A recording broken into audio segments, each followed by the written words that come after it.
So, a mini review. Horror Hospital. This is just a tester. I'm not I actually thought this one through. But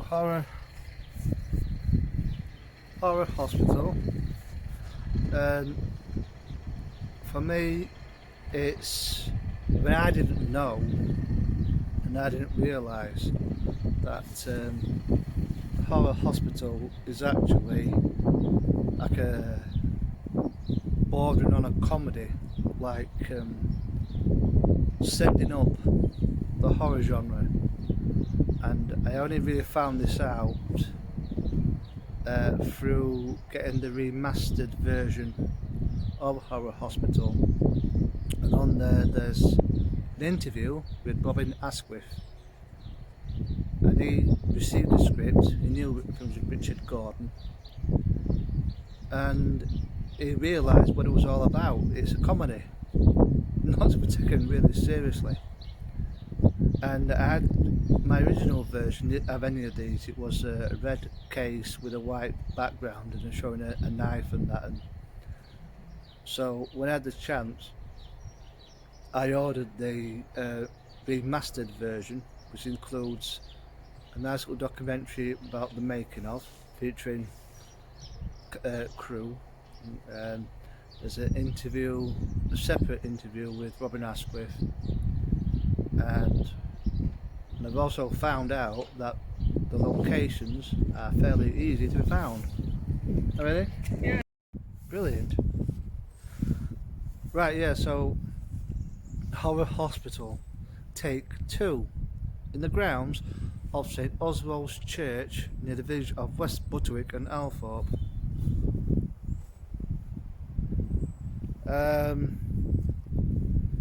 I don't know how I've come across Horror Hospital, to be honest with you. I can't quite remember. Maybe how I come across it, I was doing the IMDb search for other films that Robin Asquith did, because I loved him in Confessions of all 4 Confessions films, which I do have the box set still. I'm not saying it's in mint condition, but I do have the box set, and that, as I thought, I'd opened the pack of 4 postcards which depict the cartoon cover of each film. Turns out the 4 postcards depicting the cartoon images of each cover of the Confessions films is sealed and intact. It's still in the box set. And I come across Horror Hospital, and saw Michael Gough was in it, and a small actor, I don't know if he's a dwarf or a midget, was, because he passed away, a wonderful actor called known as Skip Martin, who was also in Mask of the Red Death with Vincent Price and Patrick McGee. The man who's in a wheelchair in the asylum because he's been injured by Dr. Starr.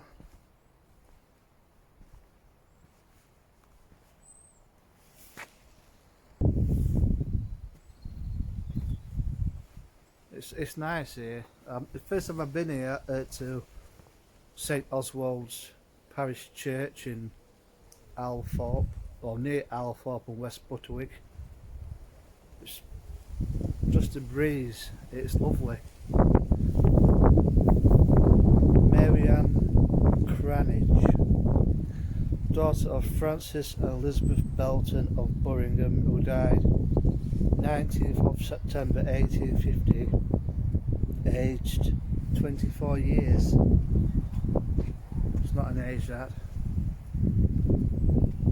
So I stumbled across Horror Hospital. I'm not sure if I found it online or I ordered a copy, which I did briefly give back to my good friend Jeffrey Horn. until I had a bit of a panic on because I thought my Blu-ray version of the remastered with the documentaries, which the feature also available on the DVD version, was playing up.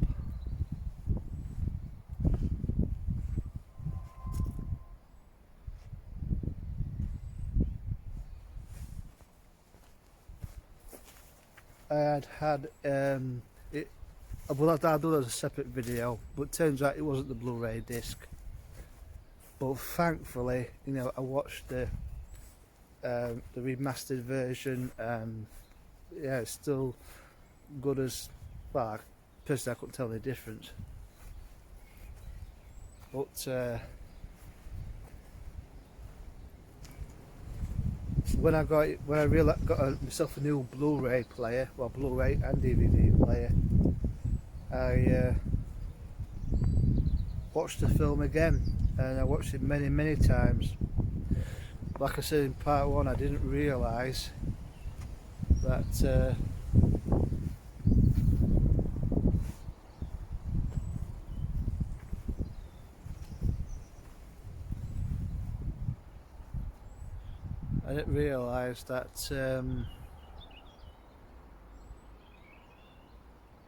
it was supposed to be a comedy. I mean, there were funny elements with it, like, you know, Skip Martin. His acting in this one is a little bit wooden, but it's not pure wood. It's a good wood. But yeah, Skip Martin in Mask of the Red Death as the court jester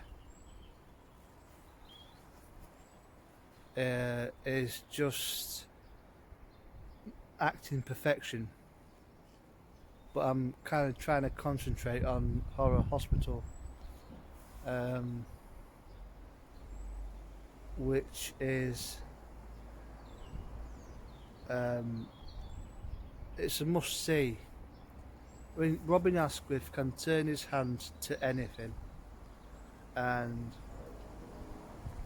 you know, but Horror Hospital is. He says in the interview when he got the script, he absolutely loved it, and he got what it was all about. It was a comedy, and what a hoot, you know. I'll do a proper review later. I mean, this is just testing the water for the new YouTube channel, which is I'm trying to make it just solely about films and about film reviews. No frills, no bullshit, no merch. That'll do.